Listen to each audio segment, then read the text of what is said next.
thought that maybe, along with the term tribute, maybe we should talk about legacy.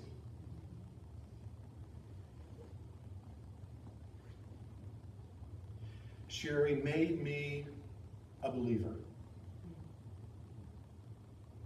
She helped me become a believer in love, in home, in family, and in myself, and ultimately in Christ and in the God whose grace never gives up on us.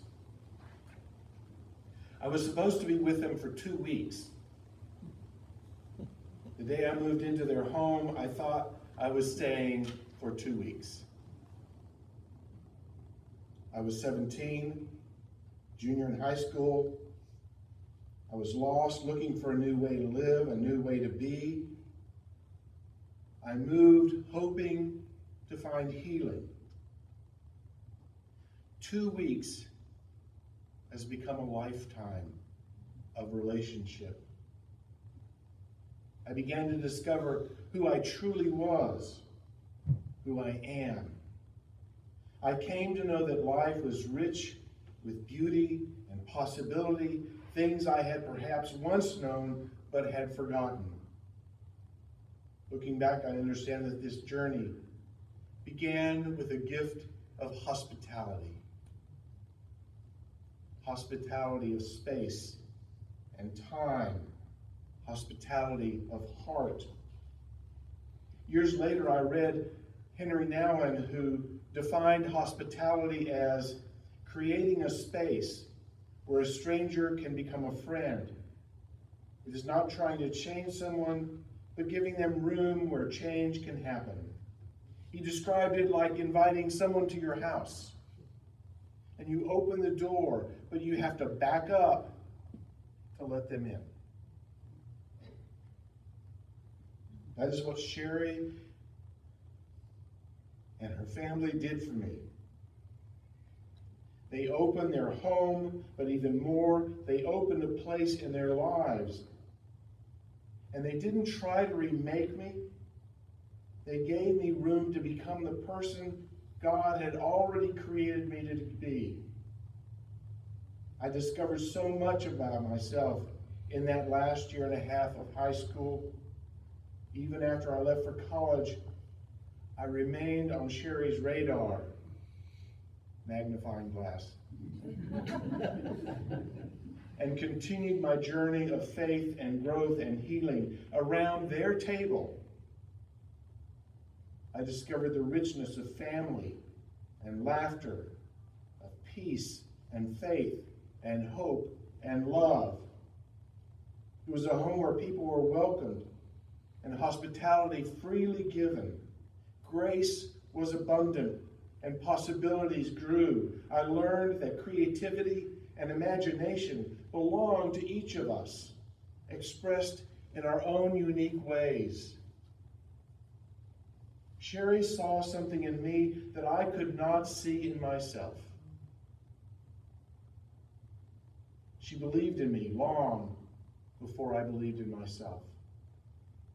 And I began to believe what she believed, and it changed my direction of life. Gerry showed me with Dawn and the children what family could be. She showed me what faith looked like and how it was lived rather than merely spoken. Those gifts shaped the husband, father, grandfather, the Episcopal priest, the friend I became. On Mother's Day, I would call her and later email her, thanking her for helping me see the beauty of life and for helping me cultivate a life that I loved. One year she answered, "You make me happy. You make me proud, Reverend Sevick." Another Mother's Day I wrote, "I thank God for you. Happy Mother's Day." Her response was, "Oh, Gerry, you just made my day. Thank you. I claim you." While my story is unique, many of us have our own version of the same.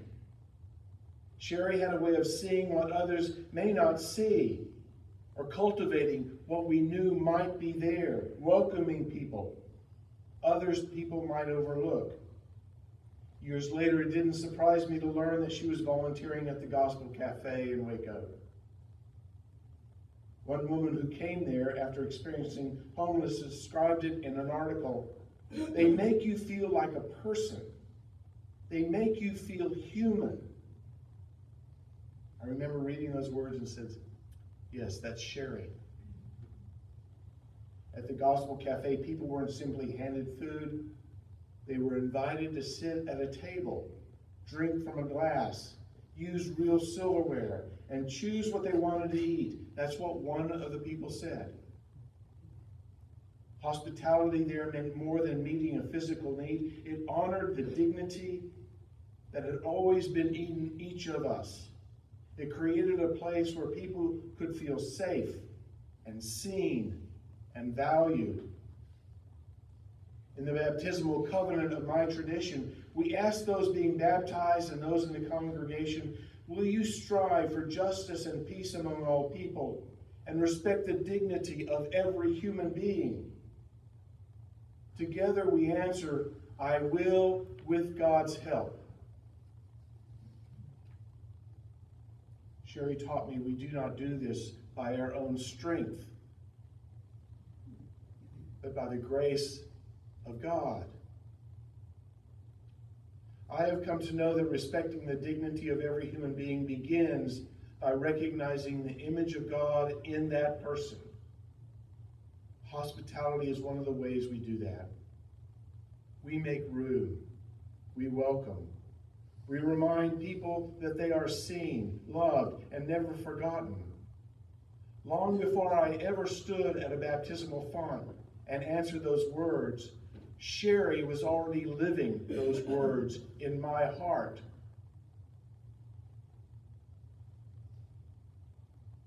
Gerry Nouwen wrote that hospitality is creating a space where the stranger can become a friend. Gerry spent her life creating those kinds of spaces. She did it for a frightened 17-year-old boy. She did it for countless others in and out of the house. Such an active place. She simply made room for people to become the person God had created them to be. I had a dream a few years ago. I woke up and wrote it right down. I was in somebody's house. In my mind, it was Gerry's. Someone knocked on the door. A young woman came as I opened it and said, I'm looking for Gerry. I welcomed her in,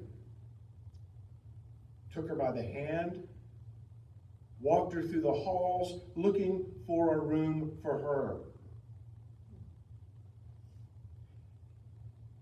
And in my head, I was thinking as I walked her down the hall, I know exactly who this is. This is one of Gerry's people. She didn't simply welcome people into her home. She welcomed them into her heart.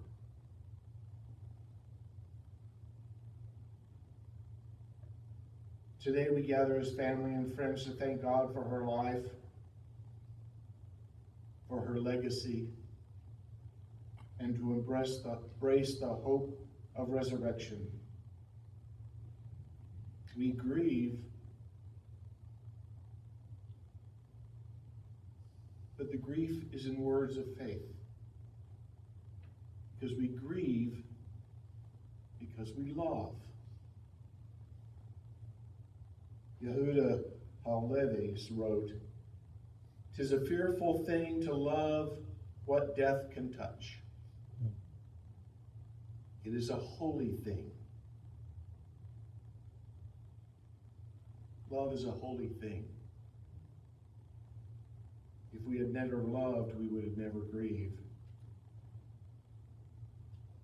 Today we entrust Sherry into the hands of God, whose grace she reflected throughout her life.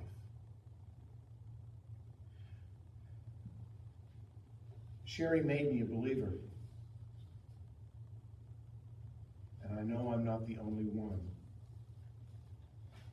She believed that 17-year-old boy until he believed in himself and in the Christ whose love she showed. She gave grace until I learned to trust God's grace. She believed that families can be formed not only by birth, but by love. For me, what began as 2 weeks became a lifetime.